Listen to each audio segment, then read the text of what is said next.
네, 반갑습니다. 경제바라방 시작하도록 하겠습니다. 네. 아, 날씨가 좀 풀리나 싶더니 다시 더워졌어요. 네. 뭐 가을이 오나 이러다가 바로 겨울 오는 거 아니야, 우리? 아 근데 새벽에는 조금 그래도 선선합니다. 그렇죠. 약간 예, 그 바람은 예. 있죠. 새벽에는 낮이 역시 푹푹 찝니다. 자, 경제바라방 신나게 또 달려봐야죠.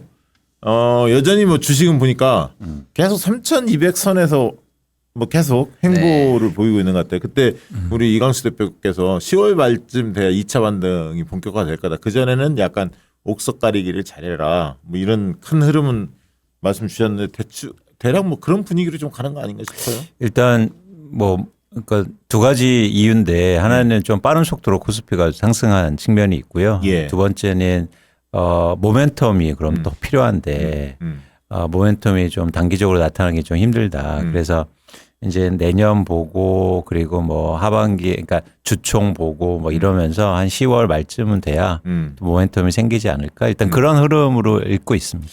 참고로 그 공매도 하시는 분들한테 좀 부탁드리는데 좀 참아주세요. 공매도 좀 조금씩만 좀 줄여줬으면 좋겠. 난 잘 모르지만 너무 그 세력만 좀 줄여들어도 많은 분들 해피할 것 같은데 아무튼 좀 한국 시장 긍정적으로 봤으면 좋겠는데 제가 엊그제 그 미국에서 유권자 운동, 한인 유권자 운동, 그다음에 미국 정치에 우리 한국인의 목소리를 막 적극적으로 전달하는 운동 30년 동안 한 분을 만났어요. 네. 사석에서 아니 방송도 했어요. 우리가 방송도 하고 이렇게 사석에서 이야기해 보니까 우리가 생각하는 것 이상으로 대한민국을 바라보는 미국의 시선이 엄청나대요. 그러니까 우리 안에 문제 너무 많잖아. 뭐 저출산 예. 고령화 문제, 인구 문제, 그다음에 뭐 불평등 지수가 커진 거, 불만들이 많잖아. 교육에 대한 문제 막 이렇게 굉장히 시끄럽고 여기도 구구들이 막 판치고 그런데 미국에서 바라보는 대한민국이라는 거는 어마무시하대.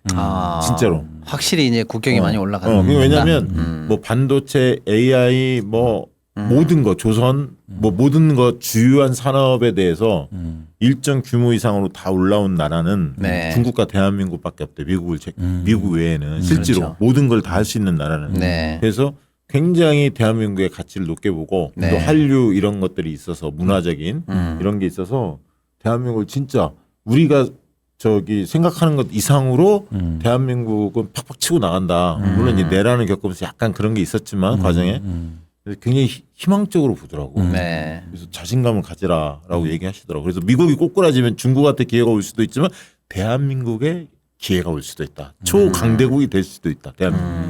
그래서 내가 그 얘기 듣고 긍정적으로 바라봐야겠구나 세상을. 너무. 그럼요. 우리의 미래는 밝습니다. 네. 그래서 내가 공매도 하는 사람들 적당히 하라는 거야. 많이 들었으면 좋겠다. 네. 이런 걸 김호준이 좀 해줘야하는데 경제 아가방에서. 우리가 또 역사의 진보를 믿는 사람들이 네. 진보주의 아니겠습니까? 네, 맞습니다. 자, 오늘도 의미 있는 내용도 좀 짚어볼 텐데 먼저 우리 박시동 평론가께서 반도체 네. 요즘은 그 삼성전자하고 SK 하이닉스를 막 못 잡아서 안달이던데 미국에서 네. 이 얘기부터 좀 보따리 조금 풀어주시죠. 피곤한 뉴스가 나왔는데 네. 두 가지 정도인데요. 일단 하나 먼저 소개해드리면 네, 검증된 최종 사용자라는 말이 있어요. 너는 믿을만해라는 뜻입니다. 예, 요 자격은 누가 주는 거냐? 미국이 우리나라한테 삼성과 SK 하이닉스한테 너는 믿을만해라는 자격을 주는데 요거를 폐지하겠다라는 발표가 나왔어요. 뭐냐면 바이든 때 사실 이제 중국 반도체를 우리 견제해야 되겠다 이렇게 네. 미국이 얘기하면서 좀 좋은 거 세핑, 신핑 이런 거 중국으로 반도체 수출도 하지 마.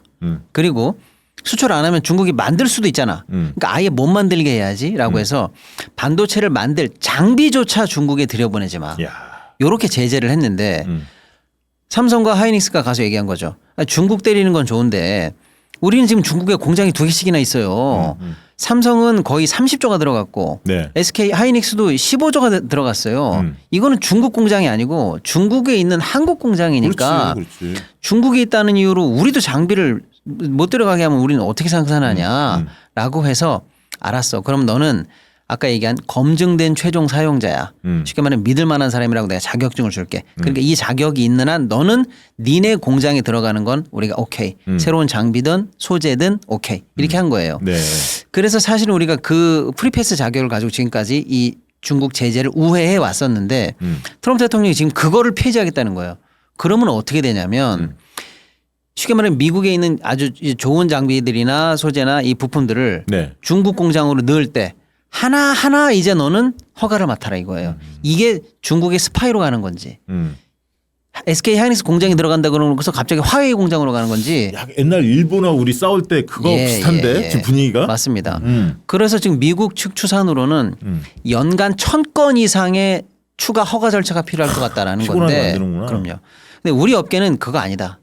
각 회사별로 수천 건이다. 그렇지, 그렇지. 그러니까 이제 그러면 최종적으로 그 물건 중에 몇 개 중요한 거를 허가가 안 나온다는 건 이건 말도 못 한다는 게 진짜 큰 위기고 100% 허가가 나온다고 쳐도 네. 그거를 진행하는 과정에서의 행정 비용과 그렇지. 딜레이 되는 그렇지. 절차를 고려하면 이거 경영에 엄청난 문제다.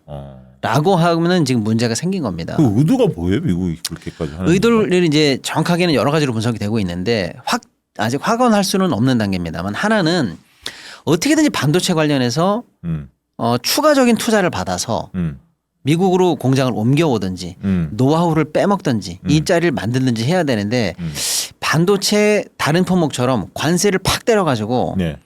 협박을 하면은 얘네들이 미국으로 공장을 옮겨오겠지 이렇게 생각을 했는데 관세를 매겨도 협박이 안 통해요 반도체는. 왜? 어차피 독점이야 한국이나 대만. 네, 대만. 네. 그러니까 관세 매겨. 그럼 니들만 비싸게 사는 거야. 그렇지, 그렇지. 이렇게 되니까 관세 협박이 안 통하는데 그럼 어떻게 협박을 해볼까? 네. 괴롭혀가지고 다른 나라 중국이나 이런 데서 만드는 공장을 사장시키자. 아, 그럼 미국으로 오지 않겠냐? 예, 그러니까 쉽게 말하면 지금 설비와 장비로 만드는 지금 제품은 이거대로 하는데 신규 더 나은 설비나 이런 게 안 들어가면 이 제품이 이제 구닥다리가 되고 그렇지. 하면 네. 추가적으로 업그레이드된 상품을 못 만드니까 그 공장 저절로 사장될 거 아니냐. 네. 그러면 그거 풀어달라고 난리 칠 때 그거 죽이고 차라리 미국으로 와라든지 이런 식의 협상이 가능한 거 아니냐라는 게 하나의 분석이고 또 하나는 지금 인텔에 대해서 너 내가 반도체 살려내라고 보조금 얼마나 줬냐. 그거 주식으로 바꿔줘. 이래가지고 지분 취득을 했어요. 정부가. 그래서 인텔 관련해서 지금 1대 주주로 미국 정부가 올라갔어요. 네. 사실상 국영이나 마찬가지인 거죠. 그런데 삼성이나 TSMC한테도 똑같이 보조금 줄 테니까 주식 달라고 해볼까? 라고 했더니 TSMC가 야 그럼 나 차라리 그 보조금 안 받고 말지 너한테 주식 못 줘. 오, 이게 딱 그래요? 걷어찼거든요. 멋있다. 그러니까 TSMC가 저렇게 세게 나와? 그럼 우리도 주식은 못 주지. 이럴 것 같으니까 네. 저거 어떡하지 저거? 어떻게 팔을 꺾어야 지배력을 내 그립 안에 둘까? 이런 차원에서 한국을 상대로 아킬레스건을 건드린 거 아니냐 이런 분석이죠. 왜냐하면 이번 조치는 대만은 피해가 없다는 분석이에요. 우리만 피해가 있어요. 그럼 옛날에 TSMC나 다른 나라 회사들은 중국이 장비 못 들어갈 때 어떻게 도망갔지? 라고 할 때 TSMC는 방금 우리가 말한 검증된 최종 사용자 절차 이걸로 우회하지 않았다는 게 분석이에요. 그러니까 이거를 폐지한다고 해도 걔네는 다른 걸로 우회했기 때문에 타격이 없어요. 근데 지금 이걸로 타격이 있는 건 오직 삼성과 하이닉스뿐이거든요. 그러니까 이건 우리 맞춤형 뭔가 노림수가 있는 거 아니냐. 이런 분석이 일단 제가 볼 때는 맞는 분석 같고요. 반면에 약간 뭐랄까요. 희망 회로를 돌리는 분석도 있어요. 네. 지나친 낙관론이라고 저는 합니다만은 뭐냐. 결국 미국이 우리 협상을 들어줄 것이다라는 낙관론. 중국에 결국에는 공장을 사장하고 나면 중국이 타격을 입냐? 아니다. 그럼 뭐냐? 결국에는 삼성이나 하이닉스의 중국 공장이 타격을 입으면 그거를 인수하는 것도 중국일 거고 네. 그 공장을 가지고 다시 재건을 하든지 또는 중국 업체가 전체적으로 포션을 늘려가지고 중국만 좋은 중국만 시키나. 좋은을 시키는 거기 때문에 이 얘기를 미국한테 설득하고 나면 미국도 다시 풀어줄 것이다라는 낙관론도 있는데 그걸 바이든 때도 모르지 않았거든요. 네. 그런데 그걸 지금 의도적으로 한 거에 따르면 이 낙관론은 좀 지나친 것 같다. 그러니까 결국에는 삼성과 하이닉스 입장에서는 굉장히 피곤한 또 하나의 돌부리가 생겼다. 그럼 주식에도 영향을 좀 받겠네요. 그렇죠. 그래서 4개월 유예가 있어요. 그래서 1월 1일부터 시행이에요. 그러니까 네. 이 4개월 안에 어. 민관 정부가 합심이 돼서 어떤 식으로든 미국을 설득해서 다시 이걸 풀어내지 않으면 상당히 빡빡한 자칫하면 중국에 들어가 있는 공장 전체가 사장될지도 모르는 그런 상황이 생길 수도 있다는 거예요. 근데 지금 삼성 같은 경우에는 낸드 플래시의 35% 40%를 여기서 생산하고요. 중국에서. SK하이닉스도 D램의 40%를 여기서 생산해요. 네. 그러니까 당장 이거를 만약에 사장된다 그러면 당장 추가 캐파를 마련할 데가 없어요. 그래서 이건 악재 중에 약재다. 일단 이렇게 보는 게 중론인 것 같습니다. 예. 이런 문제가 생겼다라는 거고요. 하나 나온 김에 네. 다른 반도체 네. 얘기 하나를 더 해보면 이것도 이제 세계적인 뉴스인데 여기도 삼성과 SK에 영향이 있는 뉴스가 하나 생겼어요. 뭐냐면 알리바바가 AI 칩 개발에 성공했다. 라는 소식이 전 세계를 현재 강타했습니다. 알리바바가 그냥 뭐 저 전자상거래 회사로 알고 있는데 그거는 이미 사업 포션이 낮고요. 네. 실제로는 클라우드랑 AI 회사로 변모된 지 오래됐어요. 근데 얘네들이 그동안 그러면 AI 모델도 출시했어요. 챗GPT 같은 거. 그런 회사인데 예. 그동안은 누구 칩을 썼냐면 엔비디아가 만든 TSMC 칩 이런 걸 썼었어요. 근데 이제는 야, 안 되겠다. 우리가 스스로 개발하자. 아, 독자적으로. 이게 성공했다는 얘기예요. 그러면 지금 중국 측에서 나오는 얘기는 현재 최고 사양 엔비디아 칩의 성능을 따라가지는 못하지만 네. 80% 이상은 쫓아간다라는 게 분석인 것 같고 만약에 그렇다 그러면 뻑뻑하긴 하더라도 이제 미국 손을 크게 벌리지 않고 중장기적으로 중국 내에서 AI 시대를 대비할 수 있다라는 거예요. 그러면 이게 지금 현재 엔비디아, TSMC, SK하이닉스 이 삼각 동맹이 AI 시대를 현재 끌고 가고 있는데 여기에 중국이 균열을 낼 수 있다는 거거든요. 이건 몇 달 전에 있었던 딥시크 충격 같은 거죠. 네. AI 거대 LLM 모델은 미국 챗GPT나 제미나이 같은 애들 것만 가능한다고 생각했는데 중국이 아닌데 우리 더 싸게 했는데 봐봐 그걸 딱 보여줬잖아요. 그때의 충격으로 사실 그때 엔비디아 주가 17% 빠졌거든요. 근데 지금 그 정도의 사실은 충격이 가능한 장래적으로 보면 균열이 가능한 뉴스가 나온 거 아니냐. 이렇게 보면 AI 시대를 이끌고 가고 있는 SK 입장에서는 만약에 이게 현실화된다면 장기적으로 봤을 때 단기간은 영향이 없겠습니다만 장기간으로 봤을 때는 독점 체제가 자칫하면 혹시 흔들리지 않는가라고 하는 굉장히 예의주시해야 되는 뉴스가 나온 거고 또 지금 이 AI 관련한 칩은 너무나 이제 고사양이기 때문에 중국에 수출이 안 되고 있어요. 네. 그래서 젠슨 황, 엔비디아의 젠슨 황이 트럼프 대통령을 설득해서 우리 이거 사양을 조금 낮출게. 근데 중국에 수출 좀 하게 해줘. 네. 아까 한 얘기 있잖아요. 이거 중국에 수출 안 해봐야 걔네들이 개발만 한다니까. 우리가 수출하는 게 오히려 개발 욕구를 꺾는 거야. 라고 설득해서 사양을 낮춘 H20을 중국에 수출 허가를 받긴 받았어요. 그런데 허가를 기껏 받아놨는데 엔비디아 보고서를 딱 열어봤더니 지난 2분기에 수출이 안 됐어. 이거 한다 그러면 중국이 좋아할 줄 알았는데 왜 수출이 안 됐을까? 라고 했는데 중국 정부가 야 H20 우리 안 받아. 정부가 갑자기 그렇게 선언을 했거든요. 이거 미국의 스파이 칩이 스모였을지도 몰라. 라고 하는 핑계로 일단 받지 마 이렇게 해버린 거예요. 근데 그 칩이 진짜 갈급했으면 스파이고 뭐고 간에 했겠죠 중국이. 근데 중국 정부가 그때 안 받아라고 하면서 사실 시장에서는 어떤 의구심이 들었냐면 이거 없이도 가능한 거 아니야?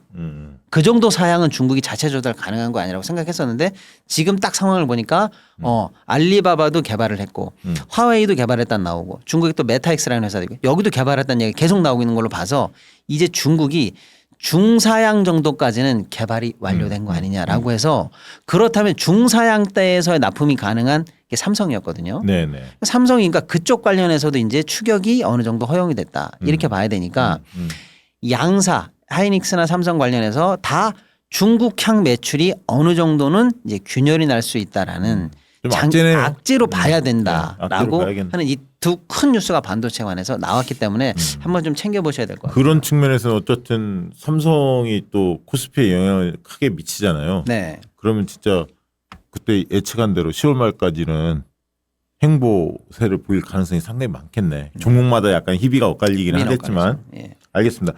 그 질문을 몇 개 받고 그 다음에 또 이광수 대표가 준비한 주식 투자 방법에 대해서 얘기 들어가 보는 게 더 흥미진진할 것 같아요. 뒤쪽에 질문을 한꺼번에 싹 받으니까 시간이 좀 쫓겨서 다 소화를 못하는 경향이 있어서 몇 개만 먼저 좀 하고 토크 이어가도록 하겠습니다. 김미라님이 배당주는 어떻게 투자하는 게 좋을까요?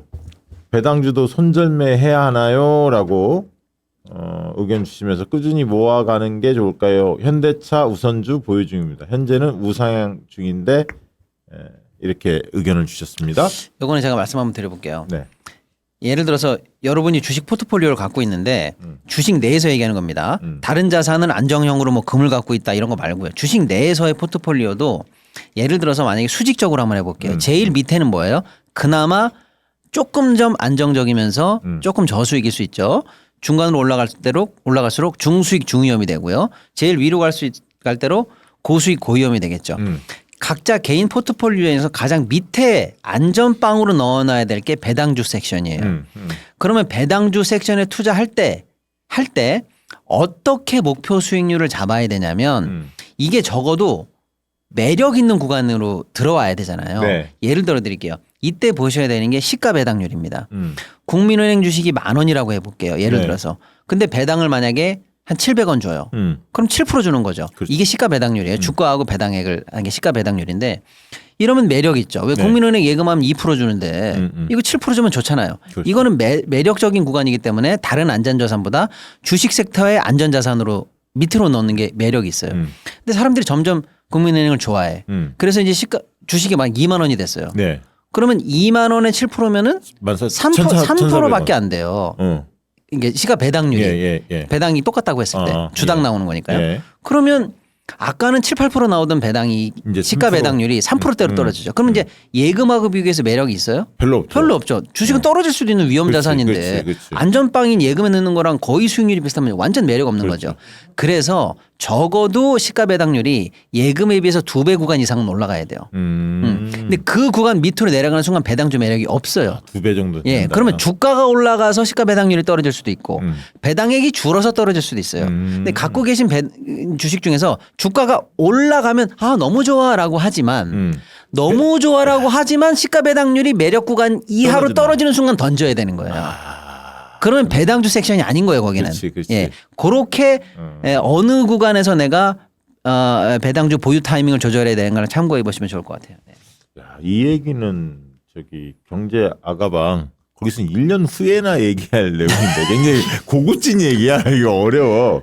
자, 네네네. 유라님, 팔란티어 테크 지난주에 했잖아. 네. 이거 팔란티어 이광수 대표님께서 투자 시작을 했대 말씀을 듣고 미국 주식도 한국과 동일한 손절매 기준을 가정하면 될까요?라고 물어보셨습니다.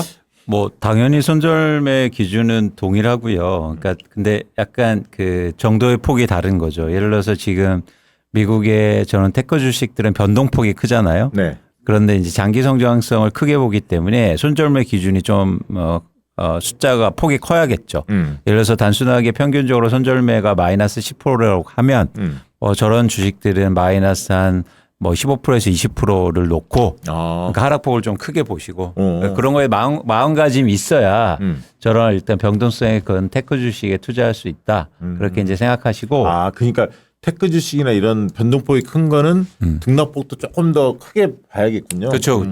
그래서 이제 그걸 줄이기 위해서는 조금 더 이제 분할 매수의 방법을 분할 매수 기간을 상대적으로 좀 길게 가져가면 좋습니다. 네, 그래서 이제 오랫동안 분할 매수한다. 대신 손절매 기준은 가져간다. 또 반면 손절매의 폭을 다른 평균보다 좀 크게 가져가야 된다. 이 말씀을 드립니다. 네. 질문 하나 더 받고 광고 하나 하고 토크 이어가도록 그렇게 하겠습니다.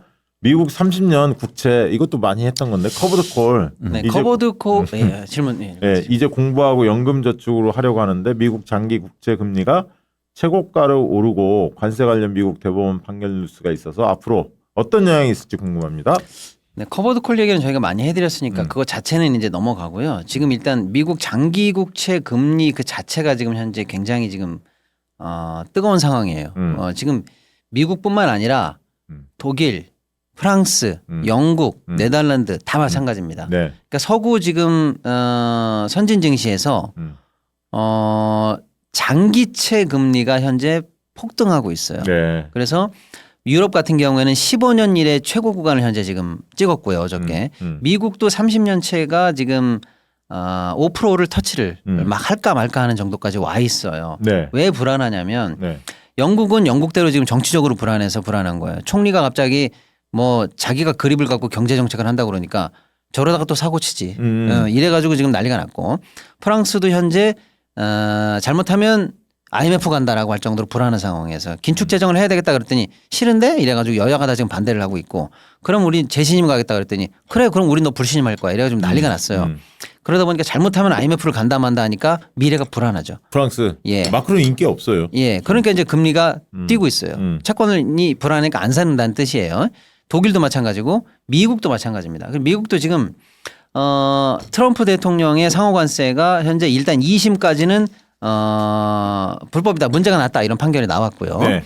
다음 달에 내년도 예산 관련해서 공화당과 민주당이 또 일대 격돌이 예상돼 있고 잘못하면 셧다운 되는 거 아니냐 이런 얘기도 나와 있고 또 트럼프 대통령이 편성한 예산을 보니까 지금 뭐 나라빚이 뭐 5경이라고 그러더니 또 확장 재정을 했네. 이래가지고 네. 지금 불안한 요소가 너무 많아요. 그래서 장기 국채 금리가 지금 다 어마어마한 상황이니까 지금부터 한 달 또는 뭐 그 정도까지는 일단 금리가 장기 국채 금리가 특히 30년채는 좀 오른다. 어쩌면 역대급으로 갈 수도 있다. 여기까지 열어놓고 보시는 게 맞을 것 같아요. 예. 네. 자, 광고를 하고 시작을 하도록 하겠습니다. 오늘 첫 번째 광고는 야, 내가 이거는 이런 집을 좋아하는데 아니 개인적으로 노컬 맛집 같은 거 많이 다니십니까? 뭐 예를 들면 좋아하죠. 지방 투어 할 때 좋아하죠. 그 지역에서 그 지역 사람만 아는 맛집 있잖아. 네, 동네 사람도만 아는. 오늘 그거야. 야, 영광 가시면 전라남도 영광 있잖아요. 네. 영광 굴비? 영광 굴비 유명하잖아요. 네. 영광 굴비골 매일 시장이 있대. 네, 그 네. 매일 시장에서 30년 동안 네. 30년 동안 한 자리를 지켜온 유명한 식당이 있어요. 동네 맛집. 와. 로컬 맛집인데 길식당이라는 집인데 네. 이 조그만한 식당이지만 전통시장 내에 위치해 있고요. 지역민들에게만 알려진 로컬 맛집입니다. 영광 굴비의 조기 매운탕이 일품이고요. 대구 지리탕을 얼마 드리냐면 8,000원을 판대.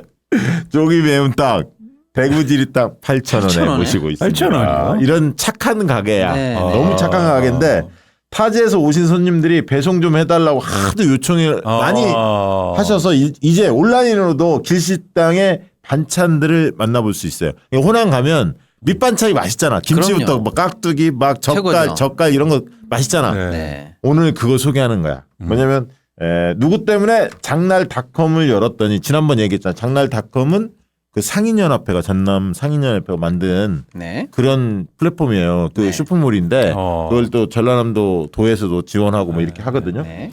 전라도 엄마의 손맛 한번 드셔보세요. 엄마의 손맛 그대로 담아냈고요. 매일 아침 신선한 제철 재료만 사용하고요. 방부제 색소 첨가물이 없이 건강한 반찬으로 이루어져 있습니다. 지금도 식당에서 손님들께 제공되는 반찬 그대로예요. 지금 드시는 제품들이. 배추 겉절이 1kg에 9,900원. 열무김치도 1kg에 9,900원. 견과류 멸치볶음이 300g 한 팩에 5,000원. 단 한 팩을 구매하셔도 배송은 무료. 배송은 무료. 전라남도 영광에 오시면 꼭 길식당을 찾아주시기 바랍니다. 맛있는 로컬 음식과 다양한 반찬들을 경험해 보실 수 있고요. 지금 장날닷컴 아까 그걸 들어가야 돼. 장날닷컴. 장날닷컴에 들어가 보시면 단 한 개를 구매해도 무료로 배송하는 이벤트를 지금 진행 중에 있다고 합니다. 전통시장이 온라인 경쟁력을 갖추는 그날까지 장날닷컴 많은 이용 부탁드립니다. 백문이 불여일견 먹어봐야지. 이거는 저는 노컬 맛집 진짜 좋아하거든. 그래서 김치 너무 맛있다. 아유 끝났어. 제주도에 가도 말이죠. 동네 사람들 가는 데 있잖아. 거기를 물어봐서 가는데 진짜. 짜지 않은데 입맛이 확 돌면서 아주 와 정통이네요. 나 밥을 먹었는데도 맛있네. 한 입 먹으면 끝납니다 김치는.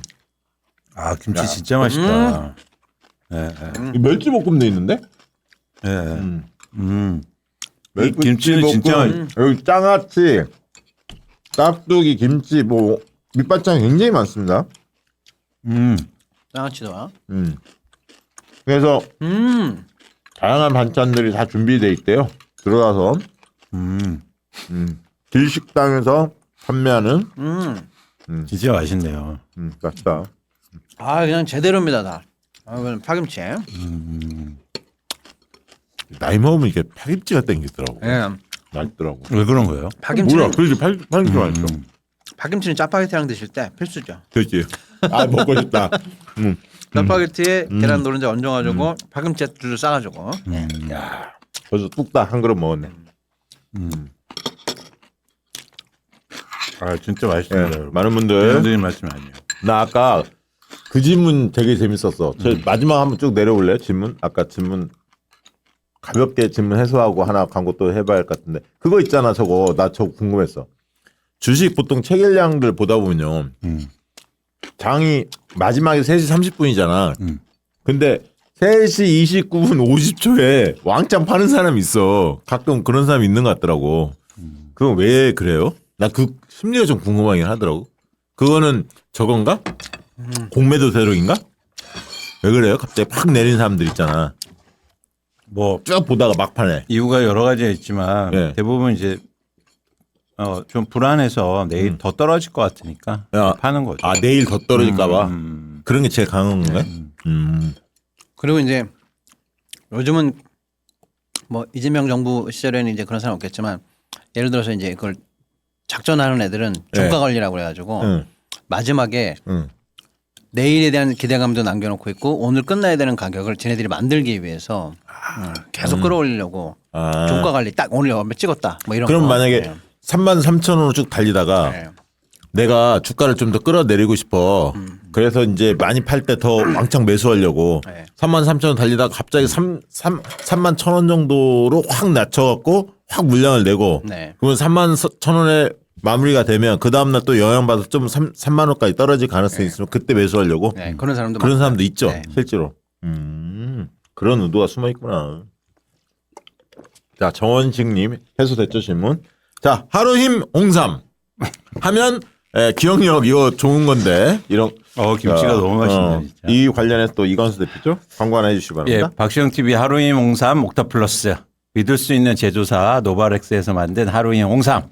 수험생도 직장인도 부모님들도 지금 필요한 것은 바로 피로회복입니다. 비타민은 부족한 영양소만 보충하지 체력과 기력, 힘을 더하지는 못합니다. 그래서 지친 체력을 위해 홍삼 녹역, 한약 먹이고 싶은 부모님들이 많습니다. 하루임 홍삼은 한국인이 좋아하는 보약, 홍삼, 녹용, 침약이 든 공진당 컨셉입니다. 원기 회복에 좋은 홍삼, 녹용, 침약에 지구력 성분, 옥타코사놀, 에너지 원료, 비타민 B군, 면역력 성분, 아연까지 들었습니다. 홍삼은 하루 6mg, 식약처 기준 2배, 침약 녹용도 16mg, 옥타코사놀 20mg, 고함량 복합 영양제입니다. 만성 피로를 달고 계시면 현재 비타민에 더해서 함께 먹여도 그리고 드셔도 좋습니다. 하루임 홍삼은 한약 냄새 싫어하는 분들을 위해 작은 알약으로 탄생했습니다. 식약처에서 두뇌 혈류 개선에 의한 기억력 개선, 면역력, 체력, 지구력 개선을 인정받아 기억력 걱정하시는 부모님 추석 선물로 그만입니다. 이제는 액상, 홍삼, 녹용 대신 알약으로 바꿔보세요. 냄새가 없어 수험생 자녀, 직장인, 부모님 선물로 강추합니다. 가격은 홍삼, 녹용, 침향이 든 보약의 10분의 1, 6개 구매 시 32,000원, 11개 구매 시 26,000원 꼴, 2개 이상 구매하시는 분들께 추석 선물용 쇼핑백도 드립니다. 수능이 이제 2달 남았습니다. 네이버 구매평에 박시영 TV 적어주신 분께 3,000포인트를 드립니다. 구매 방법 유튜브 더보기 고정 댓글 링크를 클릭하시거나 네이버 쿠팡에서 하루힘 홍삼을 검색해 주세요. 네, 좋습니다. 고맙습니다. 이 하루힘 홍삼, 지구력, 그다음에 면역력, 그다음에 기억력, 피로 개선에 도움을 많이 받을 수 있다고 합니다. 하루힘 홍삼. 네, 고맙습니다. 자, 질문 받기 전에 이제 이건수 대표가 주식 투자 방법 최근에 7, 8월 상황들을 좀 분석하면서 여러분들에게 길라잡이 역할을 좀 해주실 겁니다. 말씀을 좀 주시기 바랍니다. 사실 저희가 이제 주식 투자는 결국 이제 미래에 하는 거죠. 그러니까 현재나 과거에 하는 건 없는데 그래서 뭐 여러분들 다 같이 공감하시지만 굉장히 어렵습니다. 그러니까 미래에 대한 예측을 되게 하기가 힘드니까. 그런데 역설적으로 또 미래에 대해서 그리고 전망에 대해서 확실하지 않으면 투자할 수도 없어요. 그렇죠. 미래가 불확실하면 투자하면 안 되지. 그렇죠. 사실은. 이게 되게 아이러니한 부분이죠. 왜냐하면 미래에 대해서 투자해야 되는데 미래가 불확실하다고 생각하면 투자가 안 되고 또 너무 확신하다 보면 예를 들어서 사실은 그거하고 다를 수도 있고 확신과 다를 수 있고 뭐 여러 가지 이제는 문제가 생기는데 어쨌든 투자하기 위해서는 정확하게 미래에 대한 그래서 전망이나 확신은 사실 필요하거든요. 그래야 제가 뭐 돈을 투자한다든지 그런 행위가 이어지니까. 제가 그걸 한번 물어보고 싶었어요. 내가 가진 자산에 몇 퍼센트 정도를 주식을 투자하는 게 좋습니까? 그냥 이광수 대표님한테 누가 잘하는 분이 제가 예를 들면 집 빼고 이렇게 금융권 자산들 있잖아. 움직일 수 있는 가진 재산의 몇 퍼센트 정도 주식에 투자하는 게 좋다고 권유하십니까? 물어보면. 저는 제 확신만큼 해요. 제가 예를 들어서 그 종목이나 시장에 대해서 확신이 있으면 그만큼 하는 거죠. 그러니까 예를 들면 제가 가진 돈이 뭐 1,000만 원 있다. 네. 투자할 돈이 있다. 그럼 그중에서 이제 얼마 투자할 건가 중요하잖아요. 네. 근데 제가 이 종목에 대해서 아니면 이 회사 또는 시장에 대해서 확신이 있다. 그럼 1,000만 원 다 합니다. 아, 그렇구나. 네. 그러니까 그 확신의 정도를 만드는 게 되게 중요하죠. 근데 1,000만 원 있는데 여기는 한 약간 일부만 해야 할 것 같아. 그러면 100만 원도 하고 나머지 좀 상황을 보는구나. 그렇죠. 그래서 여러분들이 이제 같이 저희가 투자를 하실 때 뭐 저희가 말씀드리고 뭐 제안드리고 분석해 드리는 것도 있지만 본인의 스스로에 대한 확신을 가지시는 게 되게 중요해요. 그래야 행동도 가능하니까. 최근에 뭐 이런 말씀 제가 많이 드리는데 이제 빌 게이츠가 한국을 방문했잖아요. 예. 그러니까 빌 게이츠가 어떻게 해서 이렇게 성공하셨어요? 이제 유재석 씨가 물어보니까 뭐라고 답변하면 저 운이 좋았습니다. 이런 얘기 많이 하거든요. 근데 사실 그 말은 저는 틀린 말이에요. 겸손한 표현이겠지. 그렇죠. 그러니까 예를 들어서 그 시점에 돌아가자고요. 빌 게이츠가 어렸을 때 학교도 안 다니고 학교도 중퇴하고 나와서 회사를 만들고 이럴 때 미래에 대해서 확신이 없고 아예 미래는 운에 걸려 있을 거야 라고 하면 그렇게 했겠습니까? 진짜 확신했기 때문에 자기 인생을 건 거잖아요. 그러니까 저는 투자도 약간 비슷하다.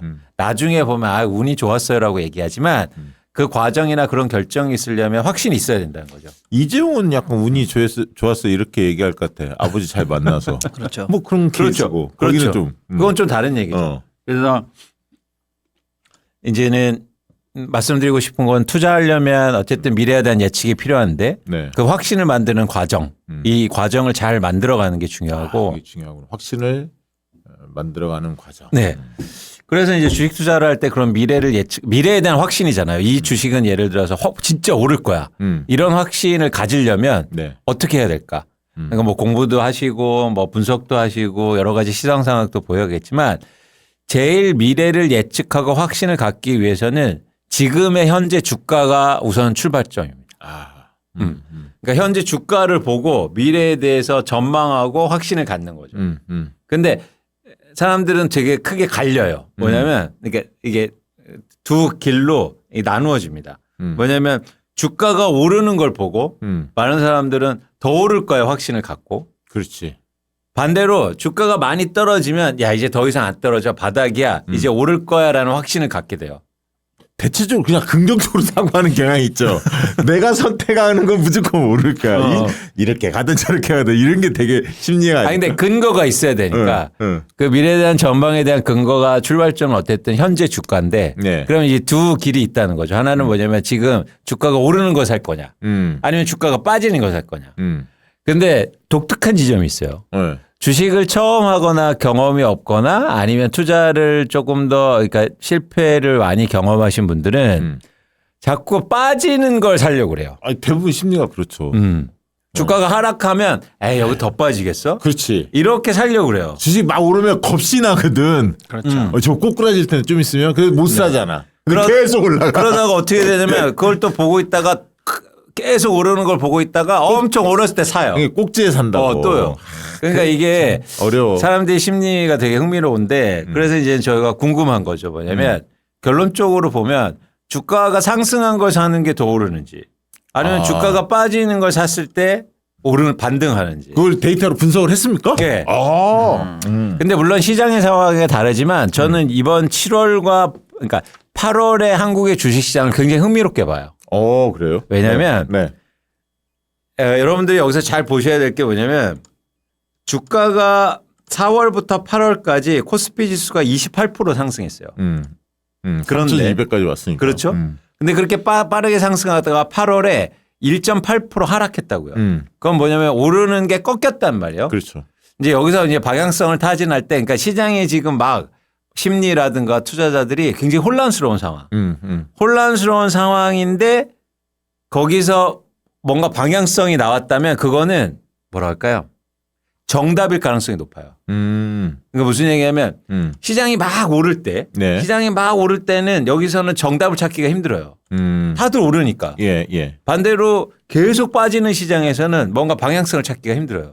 근데 이렇게 오르다가 보합인 시장 예. 혹은 내리다가 보합인 시장 예.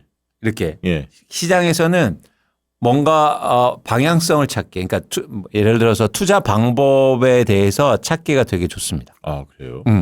그래서 저희가 7, 8호를 보는 건데 그러니까 쉽게 말해서 한번 보여드릴게요. 이걸 보시면 네. 저 그래프를 보는 방식인데 코스피에 상장된 전 종목을 분석한 거예요. 네. 자, 7월에 제가 이제 7월에 결론은 나왔고 8월에 이제 종목을 선택해야 돼요. 그때 7월에 상승한 종목 중에서 예. 종목을 샀어요, 제가. 그러면 8월에 상승했을 확률이 28%입니다. 8%? 이해하셨죠? 예. 그리고 7월에 상승한 종목을 골랐는데 그 중에서 떨어질 확률이 61%예요. 그렇구나. 그러니까 지수가 떨어졌으니까 뭐 당연한 결과죠. 근데 만약에 7월에 하락한 종목이 이건 오를 거야라고 해서 샀다면 상승한 게 19%밖에 안 되고 하락한 게 70%로 크게 증가해요. 7월에 하락한 건 8월에도 하락할 가능성이 농후하네. 그렇죠. 이 데이터로 보면. 근데 시장은 장기적으로 보나 이렇게 단기적으로 보나 저런 유사한 패턴이 굉장히 강하게 나타납니다. 즉 오르는 건요 계속 오르고 떨어지는 건요 계속 떨어진다는 그런 관성이 작용돼요. 주식시장에서는. 그래서 여러분들이 일단 주가를 보고 어떤 판단을 하실 때 주가가 올랐던 걸 보는 게 유리하다. 포지션으로. 이유가 있다. 오르는. 예. 그렇죠. 그리고 그 이유가 쉽게 소멸하지 않는다. 그거죠. 이제 두 번째 장을 볼게요. 그러면 상승한 종목을 샀을 때 그 상승 종목이 한 달에 몇 프로가 상승했느냐 이거잖아요. 예. 그러면 몇 프로가 상승했습니까? 거의 11%가 넘게 상승해요. 그러니까 상승률이 굉장히 높게 나타나는 거예요. 네. 그러니까 내가 7월에 상승한 종목을 매수했어요. 네. 그럼 그 중에서 올랐다면 그 종목은 평균적으로 12%에 근접하게 오릅니다. 굉장히 높은 상승률이죠. 그렇죠. 한 달 만에. 그렇죠. 지수가 떨어졌는데 반면에 하락을 보세요. 하락은 마이너스 6.8%인데 이제 올랐으니까 떨어지는 폭도 크게 나타나지만 저희가 중요한 건 저기서 기대값을 계산하는 건데 쉽게 말해서 상승의 경우의 값과 하락의 경우의 값에 확률을 곱해서 경우의 값을 곱해주면 네. 하락률이 마이너스 0.5%밖에 되잖아요. 그러니까 지수를 크게 이겨요. 네. 반면에 볼게요. 7월에 그냥 하락한 종목을 내가 선택했어요. 네. 그러면 상승했을 수도 있죠. 예. 그게 비율이. 그러면 그게 상승률은 근데 낮아요. 7%밖에 되지 않아요. 반면에 하락률도 한 6% 이상으로 나타나죠. 네. 그래서 이거를 기대값을 계산하면 거의 마이너스 4%까지 나옵니다. 그러면 어떻게 되냐면 지수보다 훨씬 크게 나온 거예요. 그래서 드리고 싶은 말씀은 뭐냐면 여러분들이 어쨌든 종목을 선택해야 된다. 그러니까 상장된 주식이 한 2,000개 정도가 넘으니까 예. 이 중에서 주식을 선택할 때 아주 단순한 방법은 주가가 오르는 회사를 먼저 보는 게 중요하다. 그게 이제 과거에서나 이렇게 단기적으로 봐도 유효한 전략이라는 겁니다. 그래서 여러분들이 지금 볼 때 잘 보세요. 제가 이 말씀을 드린 이유가 있어요. 자, 이제는 말씀드렸듯이 뭐 8월도 그렇고 9월도 그렇고 10월 정도 코스피가 이제 보합권이거나 떨어질 수 있죠. 근데 이 떨어진다고 해서 많은 분들은 야, 이제 한국 주식 끝났어. 이제 사지 마. 안 할 거야. 이게 아니고 저희가 꾸준하게 하는 그런 차원에서 그러면 이 시장에서 주가가 떨어질 걸 먼저 볼 거냐 아니면 주가가 상승한 걸 먼저 볼 거냐 이런데 이 기간 동안 상승한 걸 봐야 된다. 그렇지. 대세가 약간 하락하는데 상승을 했다. 그렇죠. 그 의미가 있지. 그게 이제는 지수가 올라갈 때도 더 의미 있게 회복하고 그래서 여러분들이 이 기간을 그렇게 그러니까 종목을 선택할 때 이 기준으로 하면 좀 더 우월적인 그런 전략이 될 수 있다는 겁니다. 네, 그렇군요. 그래서 이제는 종목을 한번 볼게요. 네. 이게 뭐냐면 요건 뭐냐 코스피 전체 지수에서 그러니까 산업별 지수에서 4월부터 8월까지 그러니까 코스피가 28% 올랐거든요. 예. 그 중에서 가장 많이 오른 거 기계장비 조선주입니다. 이게 조선주구나. 거의 80% 상승했죠 평균적으로. 네. 그다음에 증권이 60%. 이거는 생각을 했어요. 증권은 옛날도 이야기 계속했잖아요. 했죠. 주식을 많이 하게 되면 증권은 뛸 수밖에 없다. 전기가스 관련된 그다음에 보험, 금융 뭐 이런 수순인데요. 여러분들이 이걸 딱 보면 뭐 종목은 아니지만 예를 들어서 상승한 그런 산업에 더 관심을 갖는 게 지금은 전략적으로 유효하다는 겁니다. 근데 이렇게 볼 때 야 이제 떨어진 주식이 오르지 않을까? 이거는 사실은 맞지 않다. 않을 수 있다. 확률적으로 보면. 그래서 그런 말씀을 이제 드립니다. 예. 상대적으로 제약, 부동산, 의료, 정밀기구가 이거는 또 잘 나가는 제품이 있고 또 그렇지 않은 종목들이 있다 보니까 플러스 마이너스 그렇죠. 뭐 이렇게 거의 제로에 수렴되는 느낌이 있습니다. 워낙 뭐 종목마다 그래서 자 그렇군요. 이거 네. 굉장히 의미 있네. 네. 이거 이해가 되네. 그 그죠? 뒷장은 뭐 뒷장은 이제 참고 자료로 아까도 예. 이제 질문이 있는데 예. 이제는 저희가 이제 연말 정도 되면 이제 배당에 대한 관심이 그쵸, 커진단 그쵸. 말이죠. 예, 예. 그래서 이제 배당주에 대해서 관심을 좀 가지실 필요가 있는데 그런 차원에서 저희가 한번 정리해 드렸어요. 네. 어떤 산업이 배당 수익률이 평균적으로 몇 프로 정도 나오고 그다음에 PER이나 PBR 지표가 그런데 여기서 이제 배당 수익이 높은 것들이 하반기에 조금 더 주목받을 수 있으니까 그렇군요. 이제 참고하시라고 제가 이제 자료를 드렸습니다. 보니까 뭐 배당 수익이 높은 게 저기도 통신 뭐 부동산 비금속 막 이런 게 있네요. 배당 수익률만 높은 걸 따져보면 예. 그렇죠. 자 한번 참고하시기 바라고요. 네. 질문 받도록 하겠습니다. 질문 좀 받고 또 광고도 중간에 하나 하고 또 진행해 보도록 하겠습니다. 아까 위 좀 올려주십시오. 네. 아까 커브드 콜까지 했죠.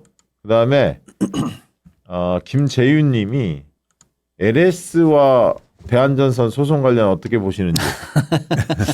아주 재밌는 싸움이에요. 예. 예. 얘네들은 앙숙입니다. 서로 네 특허가 맞네, 내 특허가 맞네 그러면서 싸우기도 하고 그러면서 동시에 기술도 각각 좋아요. 그래서 각각 랭킹도 좋습니다. 거의 뭐 세계적인 회사라고 보시면 되는데 그 문제는 그 문제인데 이 싸움이 거기서 일단락이 안 돼요.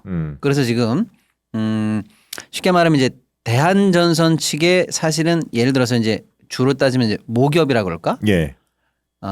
여기가 예를 들면 이제 호반이에요. 음. 얘네들이 야 니들이 우리 자꾸 건드려?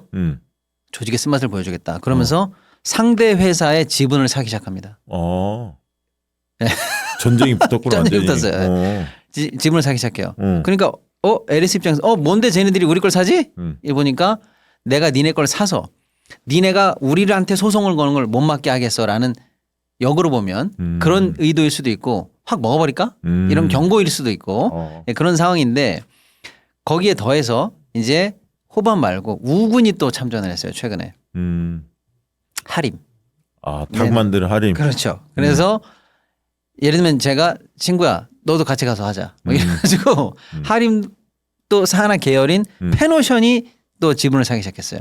그러니까 아직 본격적인 지분 전쟁이 났다고 할 수는 없는데 뿌리 깊은 앙숙 관계 때문에 양쪽이 현재 상대편 지분 공격에 들어간 상황이다. 여기까지만 말씀드립니다. 원래 그렇게 되면 주식이 오르잖아. 오르죠. 이제 전쟁 들어가면 오르는 건데 어. 아직은 한쪽 그 5% 지분이 안 돼요. 5% 되면 이제 보유 목적을 공시해야 됩니다. 저 주목해야겠네. 내가 일반 주주인지 경영 참여인지 뭔지 얘기를 해야 되는데 지금 5는 안 돼요. 3 정도 됩니다. 근데 이제 시중에서는 금융을 통한다든지 우군을 통해서 1% 정도는 더 갖고 있지 않을까. 그래서 거의 5에 근접했다. 이렇게는 보고 있는 그런 상황이 있습니다. 옛날에 그런 거 있었잖아요. 막 싸워갖고 그때 막 뭐 알려줘서 팍 뛰었던 거 뭐 있었잖아요. 몇 개. 그런 거 이제 많은데 이제 저 질문 주신 분은 저기도 그런 식으로 분쟁이 커질까요? 이렇게 보시는 것 같은데 아직은 조금 더 지켜보시죠. 왜냐하면 사이즈가 워낙 큰 회사고. 다만 위크 포인트가 뭐냐면 LS 쪽이 확실한 지분을 갖기는 조금 모자라요. 30몇 %밖에 안 돼. 그러니까 예를 들면 죽기 살기로 덤비면 가능해 보인다 이런 설도 있는데 덩치가 너무 커요. 그래서 아직은 재밌게만 보시죠. 아직은. 네. 토로리 뭐 어렵다. 토로리님 2차 전지 포홀, 엘화, 에코 형제 등 2차 전지로 포트폴리오 구성 80% 정도 가까이 구성한 지 1년 차 됐다고. 다행히 저가에서 매수한 편이긴 한데 향후 방향에 대한 의견이 너무 반반인 것 같아 조정기 보유 중인 현금으로 추가 매수 여부가 고민이 된다고. 공매도의 놀이터 2차 전지 같긴 하다고 답변 좀 부탁드린다고 올려주셨네요. 뭐 산업에 대한 전망은 좀 다를 수 있으니까 그걸 차치하고 어쨌든 투자에 대해서 좀 말씀드리고 싶은데 2차 전지 그러니까 주가가 많이 빠져서 아마 이제는 토도리 님이 저걸 투자하신 것 같아요. 그런데 일단은 같은 종목을 너무 많이 갖고 계신 것 같아요. 80%. 그러니까 그럴 이유가 또 하나 뭐냐면 예를 들어서 뭐 에코라든지 LG화학이라든지 뭐 포스코홀딩스라든지 다 이제 똑같은 성격이거든요. 그러니까 2차 전지라는 큰 바운더리 안에서. 그렇지. 그래서 굳이 저럴 필요가 있을까라는 생각이 일단 들고 두 번째는 이제 제가 누누이 이제 말씀드리지만 이제 그래서 이제 주가가 올랐다는 건데 이제 반등을 했다는 건데 여기서는 이제 대응하는 영역입니다. 그러니까 추가 매수 여부라기보다도 이제 주가가 예를 들어서 오른 상태에서 이제 떨어지거나 이러면 이제 팔면 되고 이제 더 오르면 이제 가지고 계신데 저는 추가 매수하는 거는 추천해드리지 않고 싶어요. 그래서 이제는 여기서는 대응하시면서 이제 저 오른 것들을 어떻게 잘 이익을 실현할까 그런 고민을 하시는 게 맞지 않나 생각합니다. 네, 좋습니다. 관광하고 질문 마저 답변 드리도록 그렇게 하겠습니다. 이게 제가 어제 그 베개가 편안해야 하거든 주무실 때. 너무 중요하죠. 베개. 잘하실 거예요. 왜냐면 허리 때문에 고생 네네네. 많으시거든. 근데 베개 다들 자기 목의 형태 있잖아요. 사람마다 다 다르거든. 이게 이 어깨선이라든가 그럼요. 이게 다 달라요. 그래서 자기에 잘 맞는 거를 고르는 게 중요해. 수면을 맞아요. 취하기 위해서 숙면을 하기 위해서는 그게 중요한데 오늘 소개할 상품이 바로 코즈에서 만든 두부 베개입니다. 어제 제가 이거를 집에서 한번 해봤죠. 두부 베개요. 예, 두부 네. 베개. 요거야 요거. 요거 한번 만져보세요 이렇게. 느낌이 확. 탄력 좋은데요? 느낌 딱 올 거야. 찌뿌둥한 목과 어깨, 포근한 두부 베개로 바로 해결하시기 바랍니다. 아무리 숙면을 취해도 아침마다 개운하지 않는 분들 많이 계시죠? 국내 최초 이중결합 5분할 구조의 경추 베개 이게. 경추 베개인데 단단합니다. 탄력 좋아요. 코즈 두부 베개 소개해드리면 목과 어깨의 눌림을 확실하게 잡아줘서 상쾌하게 아침을 맞이할 수 있고요. 3D 코튼과 듀얼 서포트 칩이 만나서 몸의 곡선을 감싸고 목을 편안히 받쳐주는 완벽한 구조로 개인별로 나에게 맞춰 높이 조절 또한 가능하도록 제작이 되어 있습니다. 두부 베개라는 이름처럼 포근하지만 꺼짐없는 3D 코튼으로 경추를 지지해줘서 목이 뻐근하지 않다는 후기들이 많이 쏟아지고 있어요. 어제 저도 잘 때 굉장히 포근해. 그리고 편안한 느낌을 많이 받았어요. 또 듀얼 서포트 칩은 분리가 가능해서 번거롭지 않게 한 번에 통세탁, 세탁하기도 좀 편해야죠. 통세탁이 가능해서 언제나 청결하게 사용하실 수가 있고요. 지금 바로 코즈의 두부 베개의 포근함을 최대 56%까지 특별가 할인해 드리고 있습니다. 구입 많이 해주시면 좋을 것 같고 한정 판매하고 있으니까요. 박시영 TV에서만 진행하는 이벤트 이 베개 커버도 저희가 드리고 있어요. 이 커버도 베개 커버 이것도 받으실 수가 있으니까 선물로 받으시기 바라고 코즈 두부 베개 잠자는 시간을 무조건 편안하게 만들어주는 작은 혁신이라고 자부합니다. 여러분의 아침을 더 가볍게 더 산뜻하게 선물해 주시기 바랍니다. 박시영 TV라고 배송 메시지에 꼭 남겨주시면 이 베개 커버 아울러 증정해 드리고 있습니다. 아니 사실 언제부턴가 이게 중요하더라고. 옛날에 젊었을 때는 아무 데서나 막 잤거든. 지금 못 자. 저도 지금 40년째 인생 베개를 찾고 있어요. 아직 못 만났어요. 못 만났어요? 네. 제가 지금 쓰고 있는 베개도 좋은데 네. 저도 여러 연구에서 찾았는데 이게 이제 광고한다고 배송이 왔어요. 집에서 좀 사용해 보시라고 그래서 어제 딱 줬거든. 좋아. 그래서 여기 목이 받쳐지는 여기가 딴 데도 더 단단하게 잘 받쳐줄 것 같아요. 예, 맞아요. 잡아줘. 딱딱하지는 않은데 편안한데 잡아줘. 여기가 목이 받쳐줄 것 같아요. 많이 특히 이제 그런 숙면에 관심 있는 분들 왜냐하면 하루하루 일하시는 데 있어서 저녁이 편안해야 돼. 일단 그래 아침에 몸이 개운해야 일할 맛이 나지 찌뿌둥하면 안 됩니다. 그래서 그렇죠. 베개 고민하시는 분들이 있으면 꼭 코즈 두 베개 만나보시기 바랍니다. 자 질문 받도록 하겠습니다. 발밤님 SM을 조금 보유하고 있었는데 최근 하락해서 1% 미만 수익 구간입니다. 추가 매수 시점으로 봐야 할런지요. SM은 저희가 이제 중국과 그 뭐 한알령 해제라든가 이걸 보고 이제 투자를 하는 건데요. 뭐 지금 K 컨텐츠도 있고 관련해서 모멘텀을 봤다가 최근 뭐 이렇게 한미 그 이재명 대통령께서 미국 방문하시고 중국 발언 때문에 약간 영향이 있는 것 같아요. 근데 뭐 크게 개의치 않고 있고 뭐 경쟁력이라든지 어쨌든 한국의 K 컨텐츠가 글로벌하게 지금 뻗어나가는 그런 상황을 볼 때 그렇게 걱정 안 하셔도 된다. 일단 이 말씀을 드리고 매수하고 추가 매수하는 건 여러분들의 결정입니다. 그걸 제가 이제 말씀드릴 수는 없어요. 그러니까 이게 전형적으로 그러니까 제가 그 우리 발밤님한테 이제 뭐라고 드리고 싶어서 드리는 말씀은 아니에요. 그러니까 무슨 얘기냐면 결정은 여러분들이 하시는 거예요. 그래서 이거를 더 살 건가 말 건가 그 결정은 여러분들이 하시고 근데 많은 분들이 그 최종 결정을 다른 사람한테 미루고 싶어요. 아 심리적으로. 그렇지. 그래서 항상 이제 가장 중요한 게 많이 질문해 보는 게 그래서 사요 말아요. 이 답을 듣고 싶어 하거든요. 근데 그거는 제가 드릴 수 있죠. 근데 드리면요. 발밤님이 발전을 안 돼요. 그러니까 우리는 투자를 지속해야 되고 계속 하셔야 돼요. 그런데 그 최종의 의사결정을 이게 의지하게 되면요. 발전이 없다고요. 그래서 저희가 이제 제안 드리고 분석해 드릴 수 있는데 자, 그래서 그러면 나 이걸 SM을 더 살 건가 말 건가는 결정하시라. 그래야 발전이 있다. 근데 참고로 저는 어제 그 중국 전승절 그 있었잖아요. 아마 네. 그런 거 관심 많을 텐데 거기서 시진핑이 관리를 하나 한 대목이 있습니다. 뭐냐면 북중러 3자회담 안 했어. 이거 되게 중요한 포인트예요. 같이 이제 폼을 잡고 네. 동맹이라는 걸 약간 그런 예를 들면 한미일 대응 구조 뭐 이걸 이제 보여주긴 했는데 네. 3자 회담을 안 했다는 것도 정치적으로 굉장히 의미가 있는 거예요. 미국한테 보여주긴 하지만 지나친 그런 부분들 더 대결 구도로 가는 거에 대해서도 관리를 어느 정도 하면서 하고 있다 중국이. 네. 그런 포인트도 읽을 줄 알아요. 그러니까 저는 이제 말씀하셔서 희망을 좀 보태서 제가 예측하고 있는 확신한 저만의 미래가 있어요.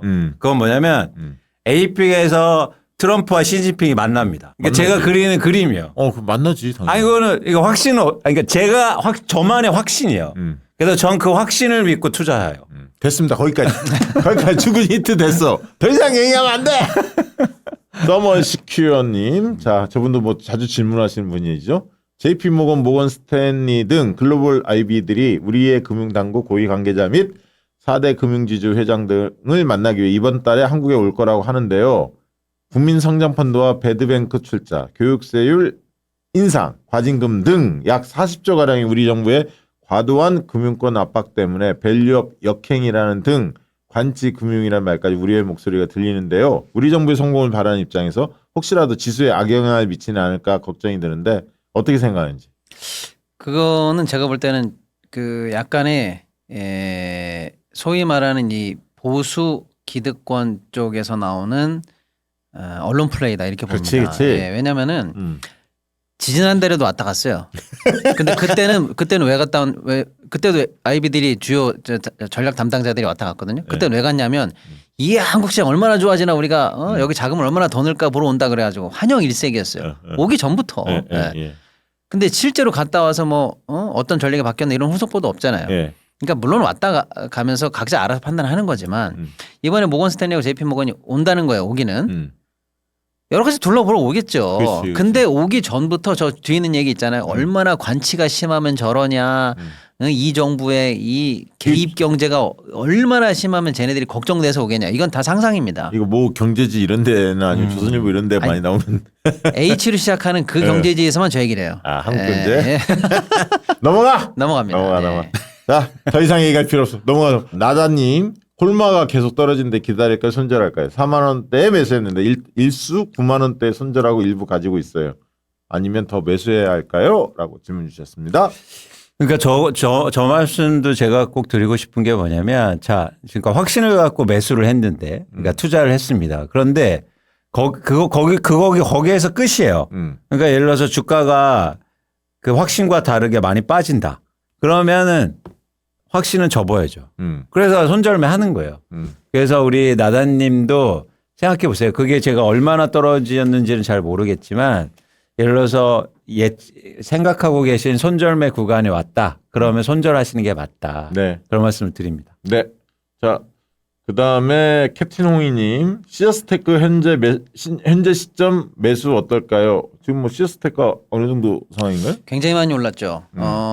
우리 방에서는 말씀을 드린 적이 있는지 없는지 모르겠는데 아무튼 중장기적으로 여러 가지 좋은 호재도 많고 실적도 좋아서 뭐 제가 아마 갖고 계셔도 좋겠습니다 이런 긍정적인 얘기 해드렸는데 그럼에도 불구하고 너무 많이 올라서 아마 무서우신 것 같아요. 그렇죠, 그렇죠. 그래서 이제 무서우신 분들이 많은데 무서우실 필요는 없어요. 이렇게 많이 올랐는데 더 가지고 계시면 되고 한 두세 배 올랐군요. 두세 배, 세 배 이상 올랐습니다. 예. 근데 이제 3배. 지금은 또 들어갈까? 이거는 기존에 있는 것과 전혀 상관없습니다.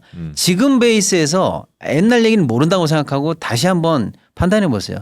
지금 가격보다 더 큰 추가 성장이 어떻게 가능할까? 남은 호재들이 현실화된다면 어디까지 목표가를 잡아야 될까? 이런 거에 대해서 지금 베이스에서 냉정하게 다시 한번 봐주십시오. 아직 안 들어가신 분들이라면. 네. 예. 일상회복님, 기존 아파트를 팔고 지금 전세로 사는데 1억 정도 현금을 가지고 있게 됐다고. 이걸 주식하긴 두렵고 펀드로 모두 해봐도 될까요? 주식은 아직 잘 몰라서 1천만 원으로 공부 겸 하고 있다고. 주아가래, 주아가. 1억은 흥국 같은 곳에 펀드로 해도 될지 해서요? 라고 물어보시네요. 그러니까 일상회보님이 말씀하시는데 그 주식 어차피 펀드를 가입해도 그건 주식을 사거든요. 주식 펀드를 하신다면 그래서 이제 펀드를 가입하시는 것도 주식을 하는 거다. 그래서 동일한 거라는 말씀을 드리는데 대신 이제 어떤 두려움이냐면 그러니까 정확히 어떤 질문이냐면 내가 주식을 직접 할 건지 아니면 펀드를 가입해서 전문적인 펀드 매니저한테 맡길 건지 이게 선택이잖아요. 네. 근데 저는 펀드에 가입하셔서 이렇게 삼자한테 그러니까 펀드 매니저 운영을 잘하는 펀드 매니저한테 주식을 그러니까 투자를 맡기셔도 전 좋은 방법이다. 그런데 대신 펀드를 잘 고르셔야겠죠. 펀드를 잘 고르실 때 저는 한 두 가지 관점으로 보거든요. 첫 번째는 뭐냐면 이제 과거 수익률이 이제 본단 말이죠. 네. 근데 장기 수익률이 중요해요. 그러니까 단기적으로 막 7, 80%난 회사들이 최근에 많거든요. 네, 예. 그런데 단기만 보면 그런 회사들의 돈을 맡기고 싶죠. 근데 장기적으로 얼마나 안정적으로 수익률을 이 회사가 보여주고 있느냐. 그래서 그 펀드의 수익률을 볼 때 장기적으로 안정된 수익률을 보셨으면 좋겠다. 근데 지금 막 지수가 이렇게 오른 상태에서 일부 펀드들은 막 펀드 수익률이 막 50%가 넘어요. 지난번에 우리 한번 소개했어요. 네, 그거. 단기적으로 예, 보면. 예. 그러니까 그런 거보다 조금 더 안정성을 추구하기 위해서는 장기적으로. 장기라고 하면 2, 3년 정도 보는 건가요? 그렇죠. 한 2년 정도 보고 뭐 한 1년 이상 보시면 좋으실 것 같고 두 번째는 뭐냐면 이제 어쨌든 처음에 하시는 거니까 펀드도 주식만 하는 펀드보다도 주식과 채권이라든지 이런 것들을 네. 혼합해서 펀드를 가입하면 좋겠다는 말씀을 드립니다. 네, 고맙습니다. 잼잼님, 배당주나 ETF는 꼭 ISA 계좌로 해야 유리한 건가요? 세금 문제로 톡방에서 토론하는 내용이라고. 뭐 꼭 그거로 유리한 거는 아니지만 IS 계좌가 당연히 유리하니까 그거는 뭐 어느 정도 한도까지는 갖고 계시기를 추천드리겠습니다. 일단 다 그 계좌는 열어놓고 하세요. 네, 예. 좋습니다. ARRR님, 이거 조금 요즘에 쟁점이던데 카카오 장기적인 목표를 두고 분할 매수하고 있는데 현재 정치적 리스크 그 대표 네, 김범수 네. 그 얘기죠? 그렇죠. 리스크를 어느 정도 해석해서 많이 빠졌잖아요. 카카오하고 뭐 카카오페이 뭐 이런 등등. 네. 어떻게 보십니까? 저는 그 카카오, 그러니까 이것도 이제 저만의 이게 다 개인적인 생각인데 그냥 저만의 그 감이랄까 생각을 보면 카카오가 이 어려운 과정을 지나면요 좀 혁신적인 변화가 좀 있을 것 같아요. 옛날에 오너 리스크 있는 거는 오히려 삼성도 그렇고 뭐 올라가는 경우도 있었잖아. 그렇죠. 아니 그게 어떻게 하느냐에 따라 다르다는 거잖아. 그 얘기는. 그렇죠. 근데 이런 오너 리스크는 나중에 또 큰 혁신으로도 이어지기도 하거든요. 네, 맞아요. 그런 경우. 네, 그래서 저는 좀 관심 있게 보고 있고. 그러니까 사실. 내가 들고 있는 주식이 카카오 관련해서 좀 많이 빠졌으면 조금 보고 판단해도 늦지 않는다. 만약에 조금 빠졌으면 판단을 해야겠지만. 근데 어쨌든 지금은 우리 ARR님은 이제 분할 매수한다, 장기적 목표를 갖고 분할 매수한다고 하시니까 뭐 꾸준하게 하시는 것도 괜찮다는 괜찮다. 말씀을 드립니다. 어차피 네이버 아니면 카카오잖아. 되게 그렇잖아.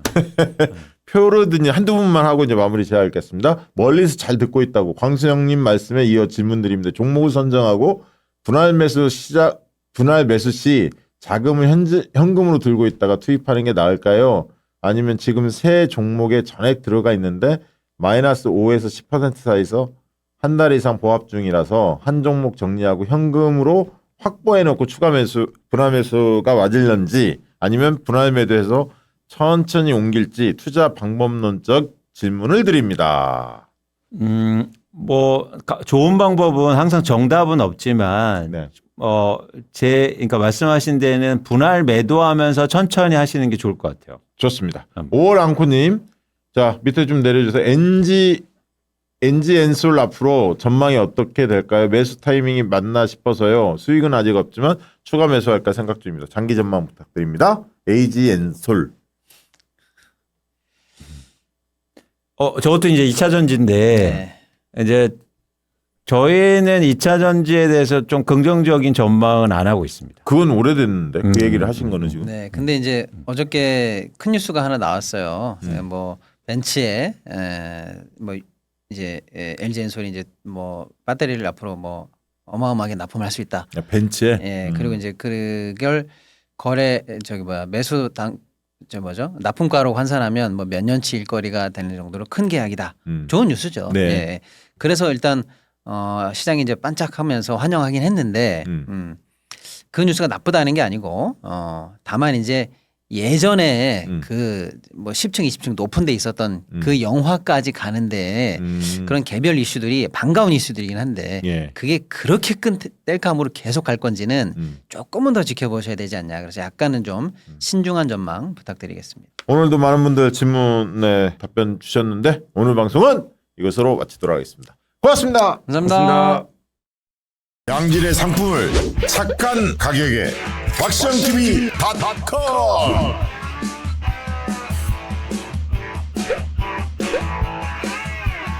다양한 상품들 식품, 건강, 생활 쇼핑이 구원이다. 박시영TV.com